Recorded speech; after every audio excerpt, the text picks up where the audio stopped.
myself a recent graduate from the school of the Soulslike, having recently beaten both Elden Ring and Bloodborne while having a great time doing it. It's because of my newfound appreciation for the genre that, in one of the busiest years in gaming history, Lies of P has become one of my most anticipated games of the year. I definitely had some trepidations. How could a studio whose work is most notably on free-to-play online games handle the transition to such a revered genre? Well, I got to find out when I went hands-on with Lies of P at Gamescom just a few short weeks before the game's launch.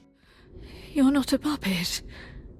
Are you here to listen to my music? During my demo, I was thrown straight into Krat, an exceptionally dark city full of mechanical monstrosities, each seemingly designed with the sole purpose of killing you, a handsome interpretation of Pinocchio. I was told before jumping in that I'd have access to a wide range of weapons during my playthrough, so the first thing I did when I gained control was open my inventory. I was greeted by about 20 to 30 different combinations of weapons, each scaling with a different stat and having its own unique benefits. Lies of P has player-led weapon combinations as one of its core mechanics. You can combine a saber with an electric stick blade, for instance, or using a greatsword of fate handle adds a powerful defensive move to a blade. I was told that there are countless weapon combinations and builds, and it was clear that the demo was set up to demonstrate that variety. I also got to try out a handful of Legion arms, a secondary piece of equipment that allows you to perform a special move during combat. These are likely to be pivotal to any build, but in this preview, I definitely had the most fun with the rocket launcher attachment. Not the most subtle, I'll admit, but definitely the most enjoyable.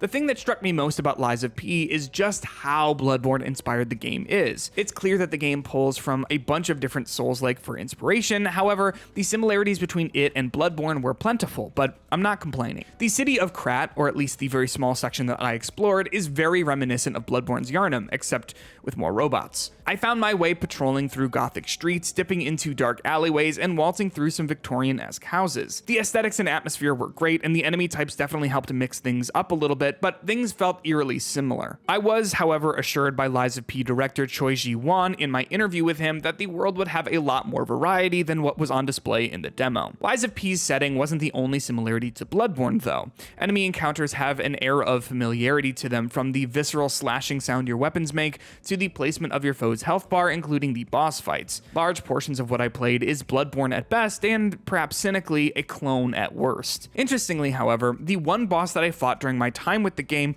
wasn't one of the game's biomechanical monstrosities, but instead a human with a flurry of rapid attacks. This was the first major test of my Souls-like skill, and after just 2 attempts, I was able to take them down. It was everything I would want from a Souls-like boss fight: challenging but fair, fast-paced but tactical, and heavily reliant on timing, with a little bit of luck thrown in there for good measure. While the fight itself was excellent, the lead up to it was just as interesting, with my opponent giving me some backstory as to why she was attacking me in a cutscene. Her dialogue in the battle was a little stale, but the mystery surrounding the encounter really piqued my interest, and it did a fantastic job of telling a little bit of Krat's larger story. While Lies of P draws clear, heavy inspiration from Bloodborne, I don't necessarily think that's a bad thing. It does more than enough to stand up on its own, at least from the time I got with it. Fans have been clamoring for a Bloodborne remake or remaster for years now, and if FromSoft isn't going to oblige, Lies of P is looking like it could be the next best thing. My time in Krat was short, but the enemy variety, world building, and tone left me excited to dive into the game once it fully releases.